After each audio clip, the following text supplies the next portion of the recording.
ஓம் குரு சரணம் குருவடி சரணம் குரு வாழ்க பங்காரமா வாழ்க. சக்திகள் அனைக்கும் அன்பான வணக்கங்கள்.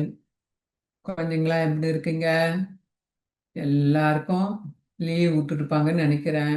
இந்த விடுமுறையை எல்லாரும் நல்ல முறையில பயன்படுத்துங்க. பொதுவா அம்மா சொல்லுவாங்க, அடுத்தவனை பார்த்து ஒப்பிட்டு பார்க்க கூடாதுன்னு சொல்லுவாங்க. அடுத்த வாழ்க்கை அவன் இப்படி இருக்கிறான், அவன் இப்படி இருக்கிறான்னு சொல்லிட்டு அடுத்தவங்களை பார்த்து நம்ம எதுவுமே ஒப்பிட்டே வாழக்கூடாதுன்னு சொல்லுவாங்க. அது நம்ம வாழ்க்கையை வேஸ்ட் ஆக்கிடும். இப்போ ஒரு அருள்வாக்கு ஒண்ணு பார்ப்போமா? அம்மாவுடைய அருள்வாக்கு. உன்னுடைய வாழ்க்கையை அடுத்தவன் வாழ்க்கையோடு ஒப்பிட்டு பார்க்க கூடாது. உன்னதமான வாழ்க்கை முறையை நீ மேற்கொண்டு வாழ முயலும் போது மற்றவர்களை பார்த்து உன் வாழ்க்கை முறையை மாற்றிக்கொள்ளக் கூடாது, இறங்கிவிடக்கூடாது. எந்த நோக்கத்தோடு இந்த உலகத்திற்கு வந்தாயோ அதை நிறைவேற்ற வேண்டும் என்றே உறுதியில் வளர்த்துக்கொள். நம்ம எதுக்கு வந்தோம்னு சொல்லிட்டு அது உறுதியோடு இருக்கணும். பொதுவா கொடுப்பது இறைவன் என்பதை நம்ம உணர்ந்துக்கணும்னா, கொடுப்பது எதுவா இருந்தாலும், கிடைக்கிறது எதுவா இருந்தாலும் நமக்கு அது தாழ்வா தெரியாது. இது இறைவன் தான் நமக்கு கொடுக்கறாருன்னு தெரிஞ்சுக்கன்னா எந்த வாழ்க்கையும் நம்ம தாழ்வா நினைக்க மாட்டோம்.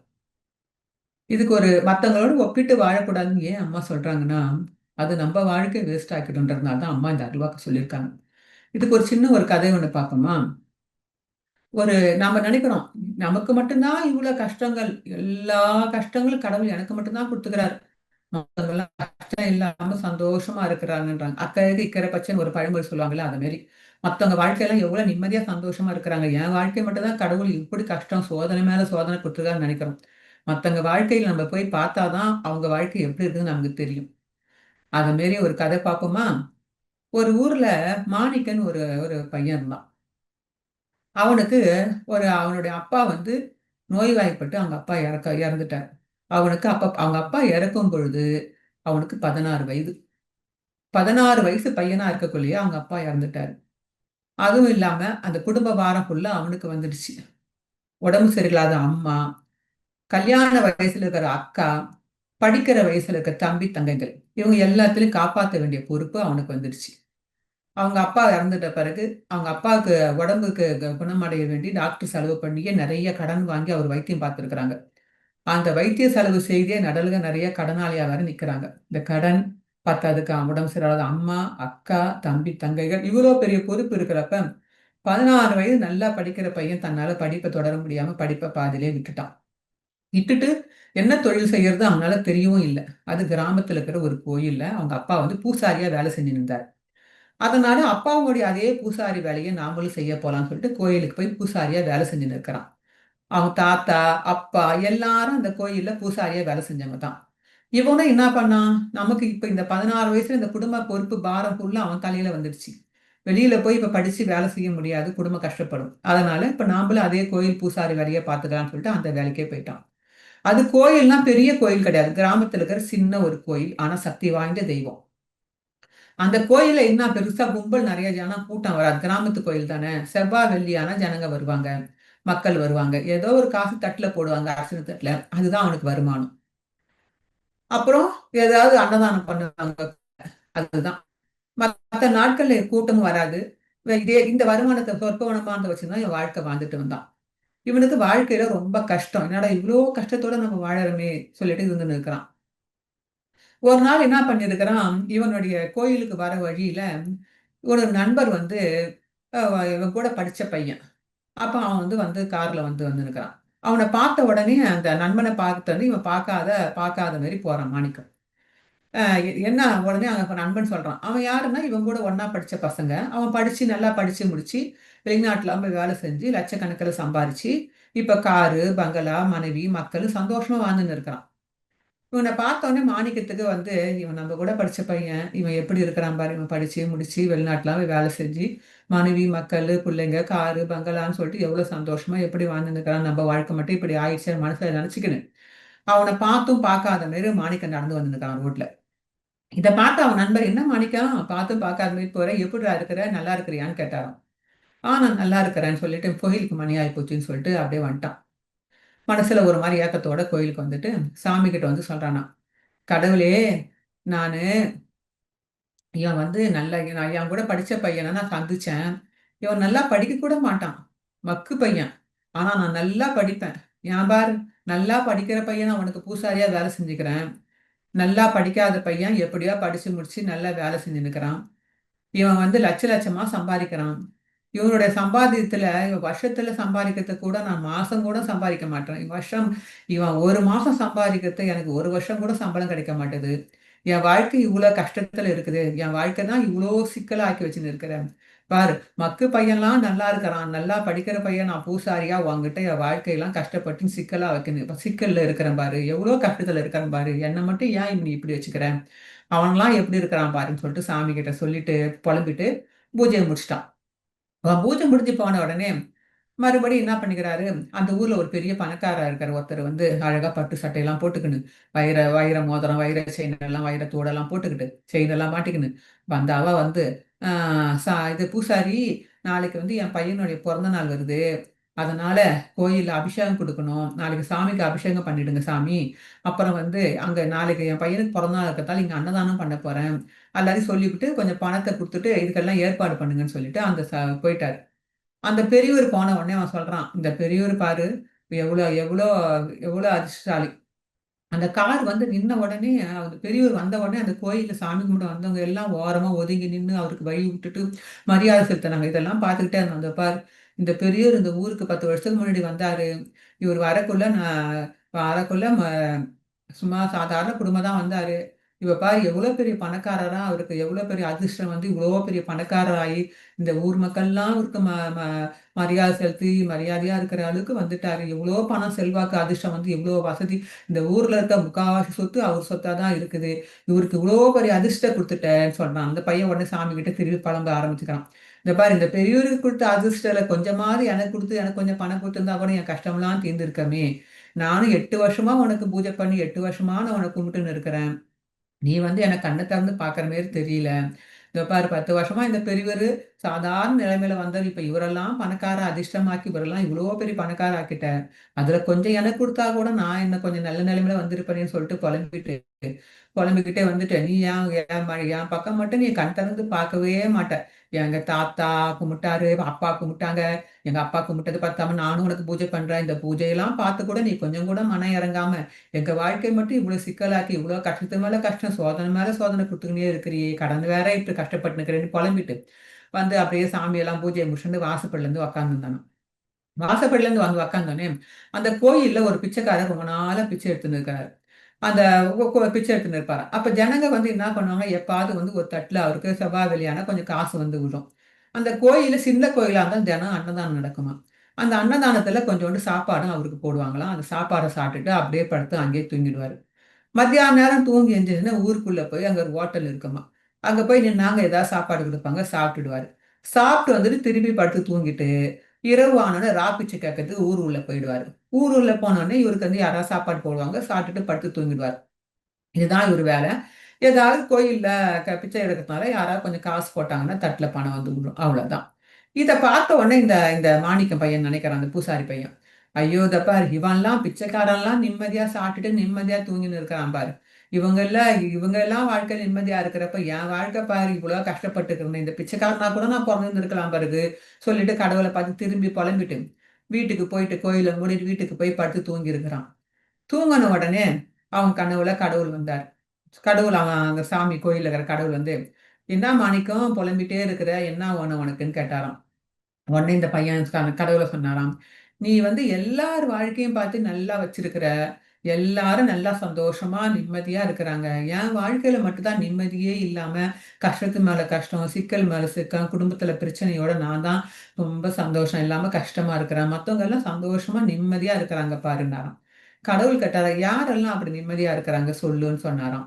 ஆமா, நான் காலையில பார்த்தேனே என்னுடைய நண்பன். அவன் பாரு காரு, பங்களா, மனைவி, மக்கள் சந்தோஷமா லட்சக்கணக்கில் பணம் சம்பாரிச்சு வருமானத்தோட சந்தோஷமா இருக்கிறான். அப்புறம் அந்த பெரியவர் வந்து பூஜை அபிஷேகம் பண்ண சொன்னாரு. அந்த பெரியவர் பாரு, இந்த எவ்வளவு வசதியோட வசதி வாய்ப்போட எவ்வளவு சந்தோஷமா இருக்கிறாரு. அப்புறம் அந்த பிச்சைக்காரன் கூட பாரு 3 வேளையும் நிம்மதியா சாப்பிட்டுட்டு நிம்மதியா தூங்கின்னு இருக்கிறான் பாரு. இவங்கெல்லாம் எவ்வளவு சந்தோஷமா இருக்கிறப்ப என் வாழ்க்கை மட்டும் ஏன் இப்படி கஷ்டமாச்சுன்னு கடவுள் கேட்டேன்னு கடவுள் சொன்னாராம். ஐயா, சரி. உனக்காக நான் ஒண்ணு பண்றேன். உனக்கு யார மாரி வாழணும் விருப்பமா இருக்க சொல்றியோ, அவங்கள மாரி உனக்கு வாழ்க்கைய அமைச்சு குடுக்குறேன். அதுக்கு முன்னாடி நீ என்ன பண்ணு, உனக்கு ஒரு 3 வாய்ப்பு குடுக்குறேன். 3 சான்ஸ் குடுக்குறேன். அந்த யார பார்த்துட்டு நீ சொன்னியோ, அவங்க 3 பேர் உள்ளயும் போய் இருந்து, அவங்க வாழ்க்கை எப்படி வாழுறாங்கன்னு பாரு. உனக்கு புடிச்சதுன்னா அவங்கள மாரி வாழ்க்கைய நான் உனக்கு அமைச்சு குடுக்குறேன்னு சொன்னாராம்.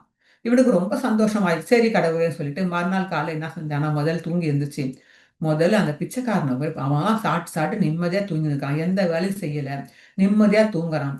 அதுவும் இல்லாம எல்லாரும் சொல்லுவாங்க, பிச்சைக்காரன் மட்டும் தான் இந்த காலத்துல வந்து நெறைய வருமானம் வருதுன்னு சொல்றாங்க. பிச்சைக்காரன் தான் நெறைய காசு வச்சுக்கிறான்னு சொல்றாங்க.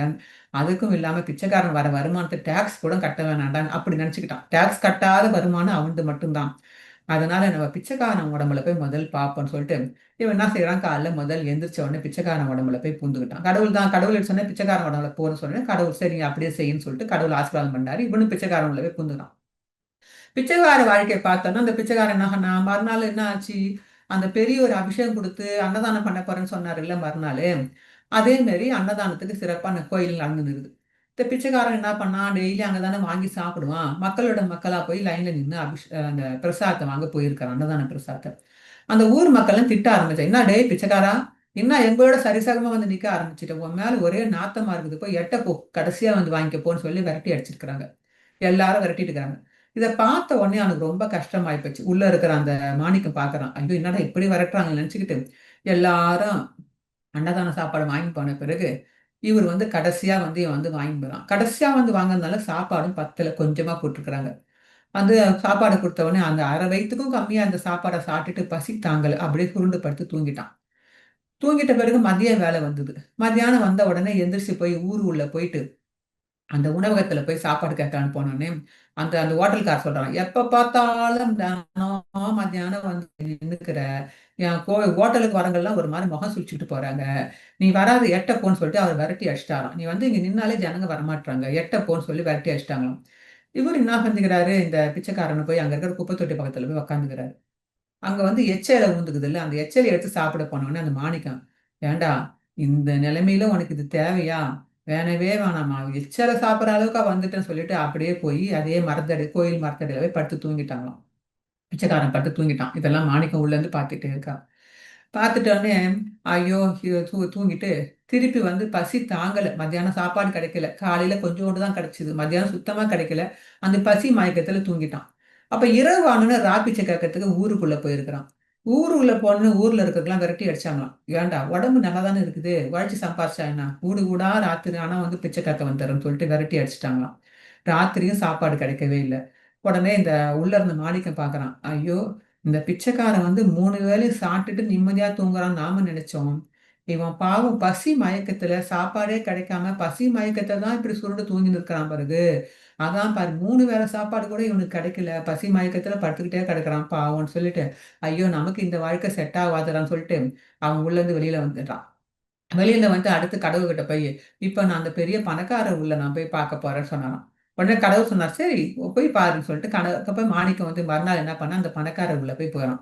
பணக்காரர் உள்ள போன உடனே, அவரு அப்படியே பட்டு மெத்தையில படுத்து தூங்கின்னு, அவர உபசரிக்க அவ்ளோ வேலைக்காரங்க வீட்ல வேலைக்காரங்க கவனிக்கிறதுக்கு, அப்புறம் வீட்டு அலமாரிய திறந்தா நெறைய நகையும், பணமும், அ நெறைய செல்வங்களா நெறையா கிடக்குது. இதெல்லாம் பார்த்து அந்த பங்களா வீட்ட பார்த்து அப்படியே பாதிக்கும் பிரமிச்சு போறான். வாழ்க்கைனா இப்படி தான்டா இருக்கணும்.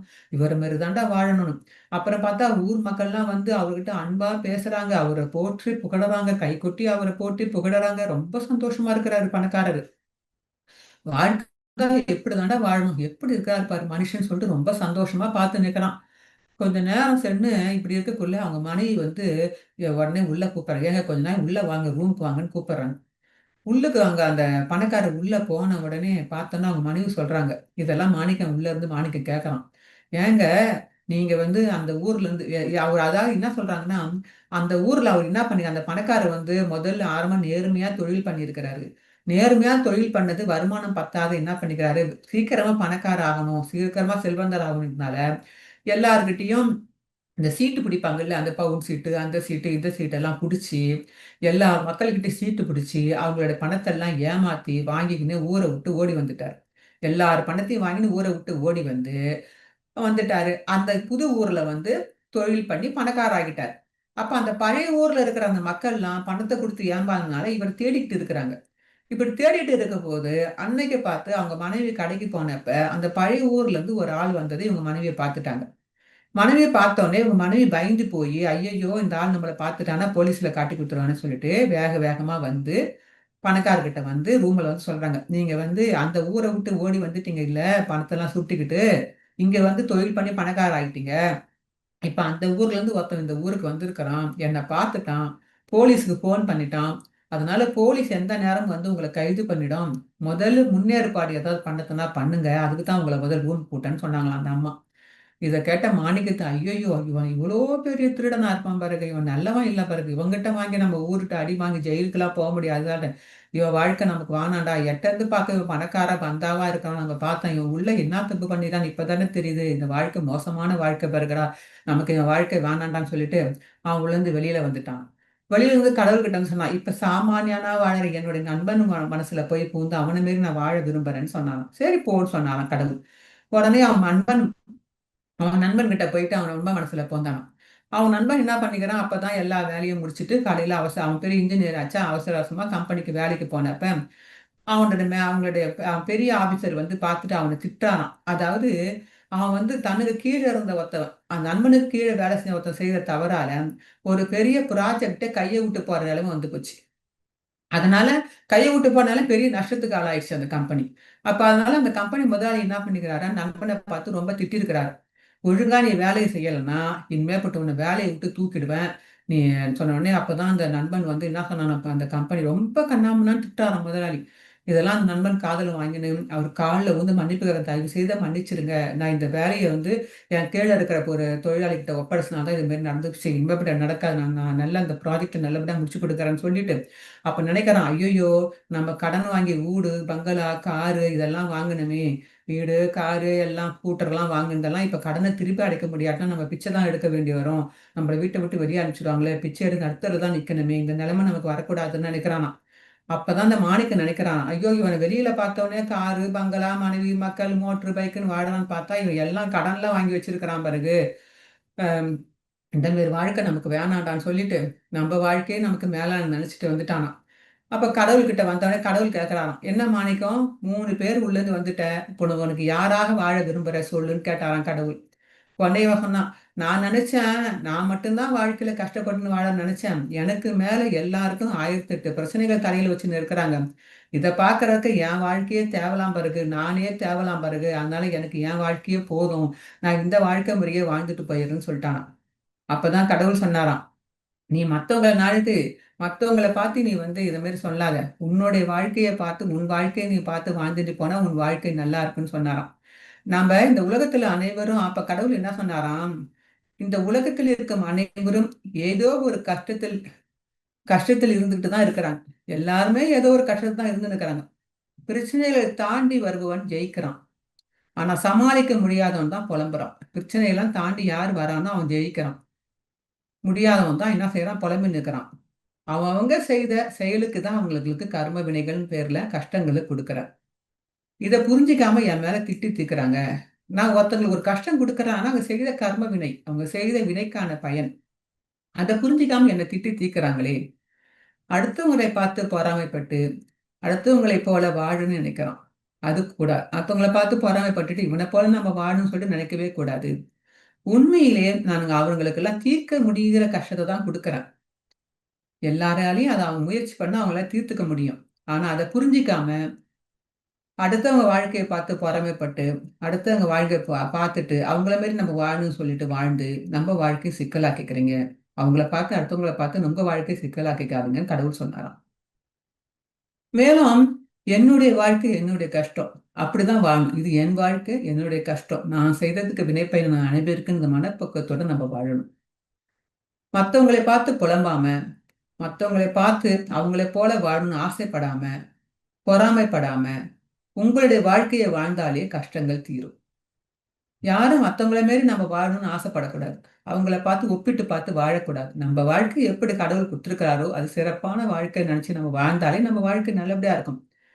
உங்க வாழ்க்கையும் இது மாரி நம்ம வாழ்ந்தோம்னா நிம்மதியாவும் இருக்கும். அப்பதான் நமக்கு நிம்மதியான வாழ்க்கை எதுன்னா, அடுத்தவங்க வாழ்க்கைய ஒப்பிட்டு பார்க்கக்கூடாது. அவன் இப்படி இருக்கிறானே, இவன் இப்படி இருக்கிறானே, இந்த பையன் பார்த்த மாரி நம்ம வாழ்ந்தோம்னா, அவன பார்த்து பொறாமைப்படக்கூடாது. இந்த அந்த மாணிக்கம் பையன் வந்து, அவங்க நண்பன பார்த்து முதல் பொறாமைப்பட்டான். இப்ப அவன் படுற கஷ்டத்த பார்த்த உடனே அவன் மேல பரிதாபப்பட்டான். ஐயோ! இவ்ளோ கஷ்டப்படுறானேன்னு. அதே மாரி அந்த நிலைமையில போய் நாம இருந்தா தான் நம்ம வாழ்க்கை நம்ம எப்படி இருக்கும்? அடுத்தவங்கள பார்த்து வாழ்க்கைய பார்த்து நம்ம ஆசைப்படக்கூடாது. அடுத்தவங்கள பார்த்து வாழ்க்கைய பார்த்து நம்ம பொறாமைப்படக்கூடாது. நம்ம வாழ்வதற்கே நெனச்சுக்கிட்டு, நம்ம நல்லபடியா அத வாழ்க்கைய முயற்சி பண்ணா நம்ம வாழ்க்கை நல்லா இருக்கும். இத பார்த்த அந்த மாணிக்கம் உடனே என்ன பண்ணானா, அம்மாவோட அம்மாவோட உதவிய கொண்டு இந்த இந்த பொருட்கள்லாம், மசாலா பொருட்கள்லாம் செய்து ஆன்லைன் பிசினஸ் பண்ண ஆரம்பிச்சானாம். அது நல்ல லாபம் கிடைச்சது. நல்ல வருமானம் கிடைச்சது. அத கொண்டு அவங்க அம்மா, அக்காவ கல்யாணம் பண்ணி வச்சான். தங்கச்சி, தம்பிங்கள படிக்க வச்சான். தன் வாழ்க்கைய மேம்படுத்திக்கிட்டான். அதனால நம்ம முயற்சி செய்யணும். ஏதாவது ஒரு வகையில அடுத்தவங்க மாரி நம்ம வாழணும்னு ஆசைப்படாம, செய்தா நம்ம வாழ்க்கை நல்லா இருக்கும்னு சொல்லி முயற்சி பண்ணி நம்ம போனோம்னா, நம்ம வாழ்க்கை நல்லபடியா இருக்கும். இத மாரி தான் அம்மாவுடைய ஒரு அன்பர் ஒரு பையன் வந்து 2 பசங்க என்ன பண்ணானுங்களாம், அம்மா கிட்ட போய் கேட்டாங்களாம். 2 பேரும் நண்பர்கள். அவங்க 2 பேரும் ஒரே டைம்ல கோயிலுக்கு வருவோம். ஒண்ணா தான் கோயிலுக்கு வருவானுங்க. ஒண்ணா தான் தொண்டு செய்வாங்க. ஒண்ணா தான் செய்வாங்க. எல்லா விழாவுக்கும் வருவாங்க. எல்லாமே தொண்டு செய்வாங்களாம். அதுல ஒரு பையனுடைய வாழ்க்கை வந்து நல்லா போயிட்டே இருந்துச்சாம். நல்லா எல்லாமே டக்கு டக்குன்னு சக்சஸ் ஆகினே இருந்ததாம். படிப்புல, வேலைகள்ல எல்லாமே. இன்னொரு பையனுக்கு வந்து எல்லாமே கொஞ்சம் லேட்டா லேட்டா கிடைச்சுதாம். இவன் உடனே அம்மாட்ட போய் கேட்டிருக்கிறான். இந்த மாணிக்கம் கேட்ட மாரி. ஏம்மா நாங்க 2 பேரும் ஒண்ணா தான் கோயிலுக்கு வரோம். 2 பேரும் ஒண்ணா தான் ஃப்ரெண்டா இருக்கிறோம். 2 பேரும் ஒண்ணா தான் தொண்டு செய்யணும். எல்லாமே செய்தோம். ஒண்ணா தானே செஞ்சோம் எல்லாமே. ஆனா அவனுக்கு மட்டும் எல்லாமே சீக்கிரம் சீக்கிரம் நடக்குது. எனக்கு மட்டும் எல்லாமே தாமதம் நடக்குது ஏம்மான்னு கேட்டானாம். அதுக்கு அம்மா சொல்லிச்சாம், "ஏன்டா எல்லாம் ஒண்ணா செய்றீங்க, எல்லாம் செய்றீங்க. ஆனா, அவன் என்ன நெனச்சு தினம் வழிபாடு பண்றான். அது உனக்கு தெரியுமாடா? தினம் என்ன நெனச்சு 2 வேளையும் வழிபாடு பண்ணாம இருக்க மாட்டான். அவன் செய்த வழிபாட்டுக்கு உண்டானத பலன குடுத்தே ஆகணும்டா. நீ அப்படி செய்யலையே. நீ மேலோட்டமா பார்க்குறான். என்ன மாரி தான் அவன் இருக்கிறான் நீ பார்க்குறான். உள்ளால என்ன செய்றான்னு உனக்கு தெரியாது. தெரியுதா? அதனால அவனுடைய வாழ்க்கைய நீ ஒப்பிட்டு பார்க்காத. அவன் வந்து 2 வேளையும் விடாம வழிபாடு பண்ணின்னு இருக்கிறான். என்ன நல்லா கும்பிடுறான். பக்தியா இருக்கிறான். சரணாகதியா இருக்கிறான். இந்த பக்திக்கும், சரணாகதிக்கும் அவன் கும்பிடுற வழிபாட்டுக்கு நான் அவனுக்கு பலன் குடுத்தே ஆகணும்டா. அப்பதான் அவனுக்கு தெரிஞ்சுதான். ஓ!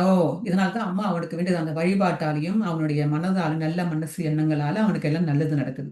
நமக்கு எல்லாமே ஒரு சில தாமதம் நடக்குது. நாமளும் ஒரே மாரி தொண்டு செய்றோம். நாமளும் ஒரே மாரி கோயிலுக்கு போறோம். நாமளும் ஒரே மாரி தானே இருக்கிறோம். நம்ம அத நினைக்கக்கூடாது. உங்களுடைய மனசு எப்படி இருக்குது, அவங்களுடைய மனசு எப்படி இருக்குதுன்னு ஆண்டவனுக்கு தான் தெரியும். நம்மளுடைய எண்ணம் எப்படி, அவங்களுடைய எண்ணம் எப்படி, நம்ம பக்தி எப்படி, அவங்க பக்தி எப்படின்னு எதுவுமே நம்மளால நிர்ணயிக்க முடியாது. கடவுளுக்கு மட்டும் தான் தெரியும். அதனால அம்மா சொல்ற மாரி அடுத்தவங்க வாழ்க்கைய ஒப்பிட்டு நம்ம வாழ்க்கைய தாழ்த்திக்க கூடாது. கடவுள் எது குடுத்தாலும் எல்லாமே சிறப்பானதா ஒவ்வொருத்தவங்களுக்கும் குடுக்குறாரு. எல்லாமே அளந்துதான் குடுப்பாரு. அத நம்ம மனப்பூர்வமா ஏத்து வாழ்ந்தா, கடவுள் குடுப்பது எல்லாமே நன்மைக்கே நெனச்சு நம்ம வாழ்ந்தோம்னா, எல்லார் வாழ்க்கை சிறப்பாக அமையும் சக்திங்களா. ஓம் சக்தி! குருவடி சரணம், திருவடி சரணம். குரு வாழ்க! அங்காரம்மா வாழ்க! சக்தி அனைவருக்கும் நன்றி.